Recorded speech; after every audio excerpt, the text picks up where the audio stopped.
اور اگر چلیں آپ نے قرآن مجید بھی ہے، لیٹ سپوز کہ چلو قرآن کی آیت ہے، تو کیا یہی طریقہ سکھایا کہ قرآن مجید اپنے گلے میں ٹانگ کے انسان گھومے؟ اگر یہ تعویذ چاہیے تو میں آپ کو اس سے بہتر تعویذ دیتا ہوں. آپ مجھ سے ایک USB لے جائیں، اس میں پورا قرآن دے دوں گا آپ کو، اور حدیث کی تمام کتابیں، اور یہ لیکچر کی ریکارڈنگ بھی ویڈیو لے جائیں تبرک کے لیے، اور یہ 8 GB کی، 8 GB سے اوپر نہیں لے گا، 8 GB کی USB نا گلے میں ٹانگ کے پھریں، انشاءاللہ شفا ہوگی.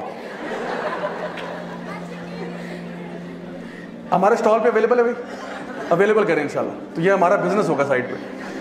تو قرآن کا قرآن، حدیث کی حدیث. وہ تو بیچارہ غریب آدمی ایک آیت لے کے گھوم رہا ہے نا، آپ کے پاس تو پورا قرآن و حدیث ہے. اگر آپ پہ اللہ کی حفاظت نہیں ہوگی تو کس پہ ہوگی پھر؟ تو میں بتاؤں کہ یہ طریقہ بھی 2 نمبر ہے، یہ طریقہ صحیح نہیں ہے. قرآن پڑھنے کے لیے امیجن کریں آپ کسی ڈاکٹر کے پاس جاتے ہیں، ڈاکٹر صاحب سر میں درد ہے، ڈاکٹر صاحب کہتے ہیں برائے مہربانی 2 پتے پیناڈول کے گلے میں ٹانگ لیں، شفا ہوگی انشاءاللہ. ڈاکٹر صاحب کو جوتے ماریں گے کہ نہیں ماریں گے؟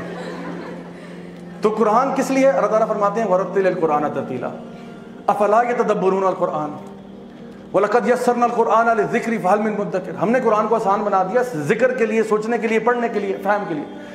تو تعویذوں سے برائے مہربانی پرہیز کریں.